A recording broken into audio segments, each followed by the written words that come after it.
This Sunday is always like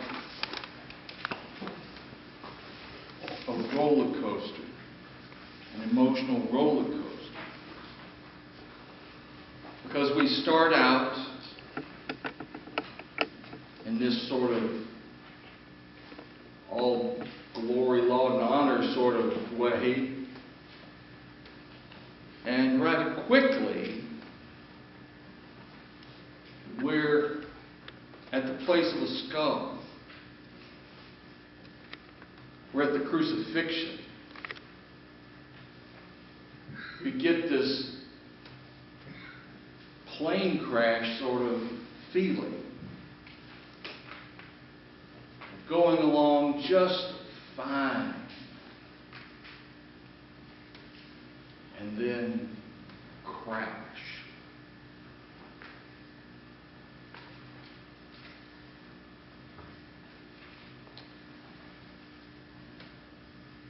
It seems that what this whole story is about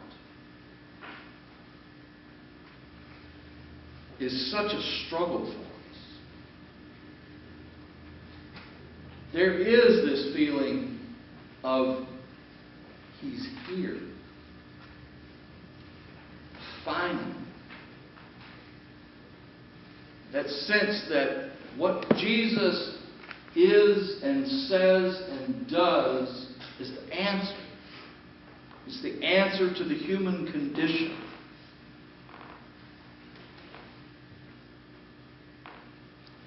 And that through Him, it's going to be okay. The suffering of the world is going to be dealt with. We're going to be all right. And then kaboom. It seems that it's all over. That once again, we've been disappointed.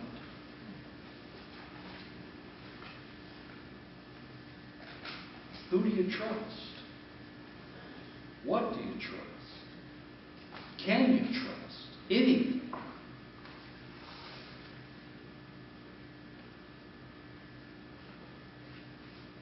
And we think that come next Sunday we're going to know exactly what happens and everything's great again.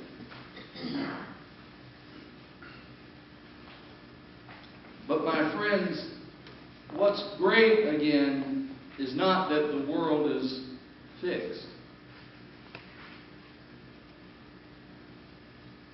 This is a very long-term project that Jesus has embarked upon. That God has embarked on not just with Jesus. It started long before Jesus.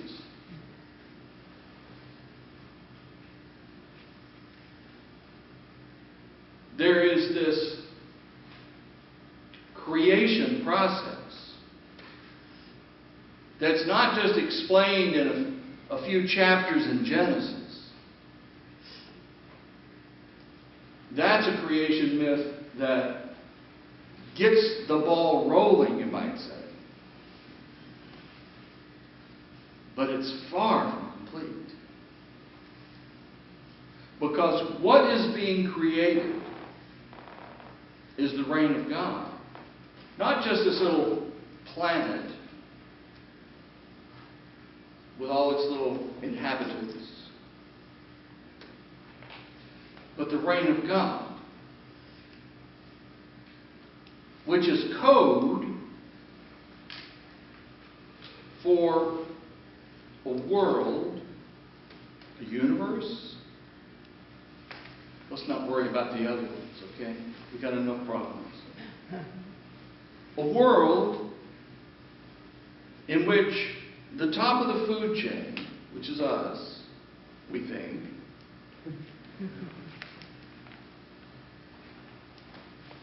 really has a consciousness and a way of being that is what we call divine. It's a perspective that is God's perspective. It is so broad and enormous and all-inclusive and filled with love, compassion, and reconciliation that it is as if God were physically present in the world. That the incarnation wasn't just in that one guy, the one that was being declared the prophet Jesus from Nazareth in Galilee. Not just that one, but in all of us.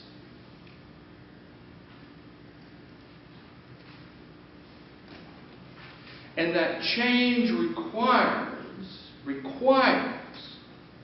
not suggests, requires that we make enormous leaps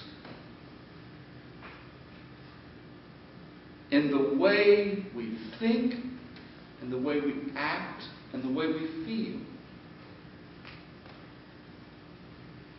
And we have as the example and the teacher of that the one that was being called King, the prophet Jesus from Nazareth in Galilee.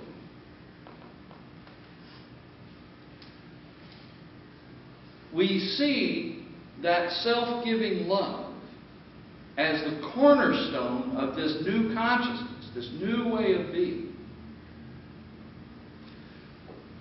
So, when he is encountering and confronting the greatest power in the world in his day, the greatest secular power in his world, the Roman Empire,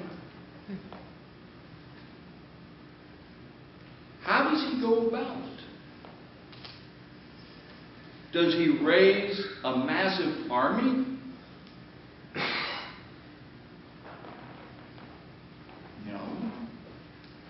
In fact, he addresses that in the story to Pilate. When he says, "My kingdom is not of this world. If it were, I'd have an army."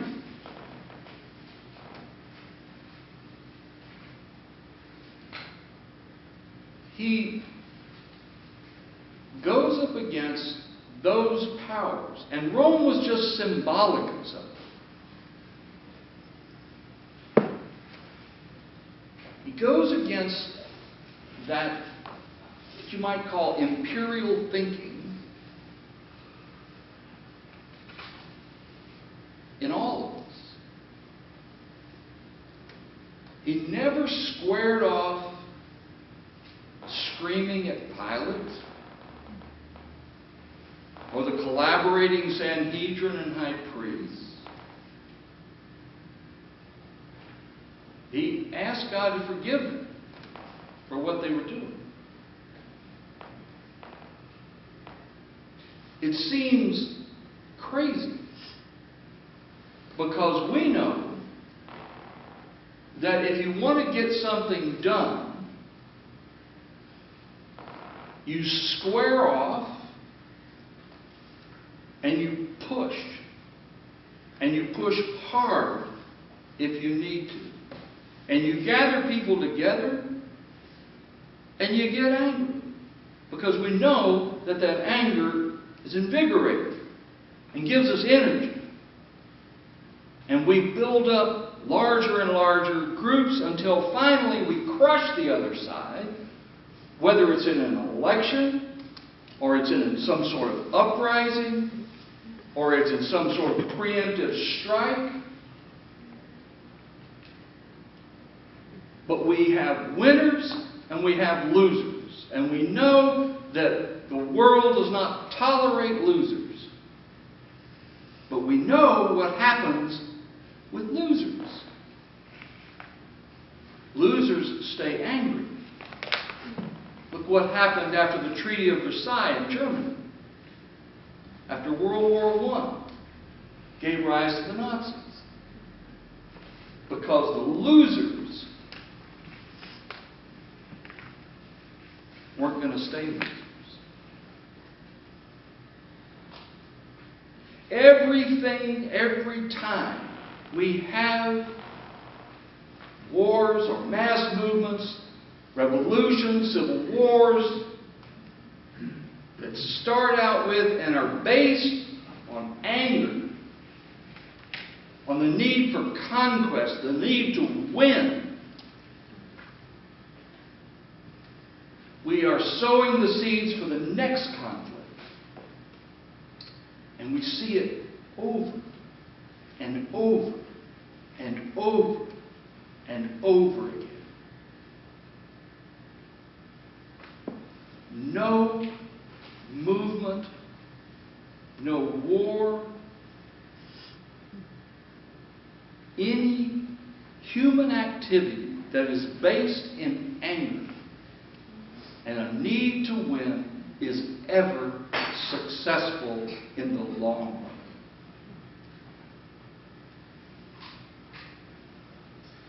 What Jesus is inviting us to do is to consider what would it be like to go about the changes of the world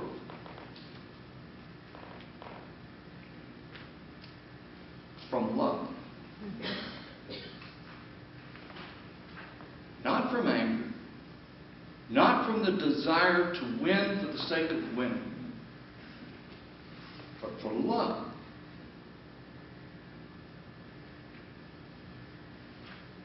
It's terrifying.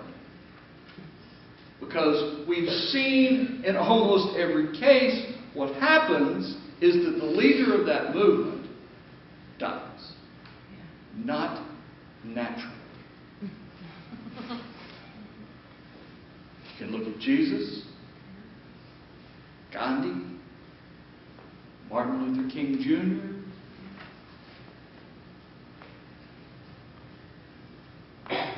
both those latter movement leaders base what they did on what Jesus did.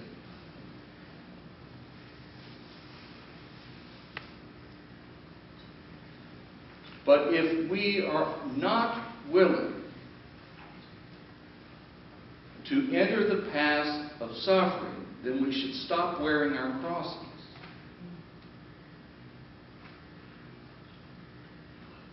If we want to follow Jesus, then the way to follow Jesus is to do what Jesus did, to be what Jesus was, and to say what Jesus said.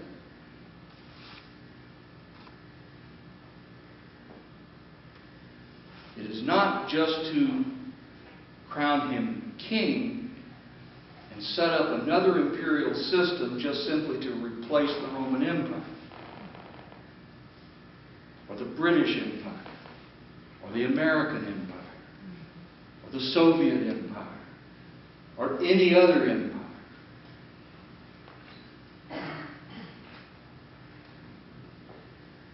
We are placed in a very odd position because we live in a world that thinks in bifurcated terms of winners and losers, of us and them.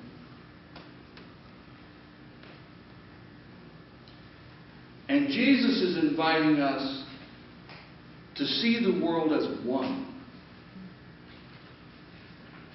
And that it is through that transformation in our thoughts and our actions that we will, over the generations, eventually be active participants in God's creation. Creation of the world that is reigned by God. Amen. Amen. Amen.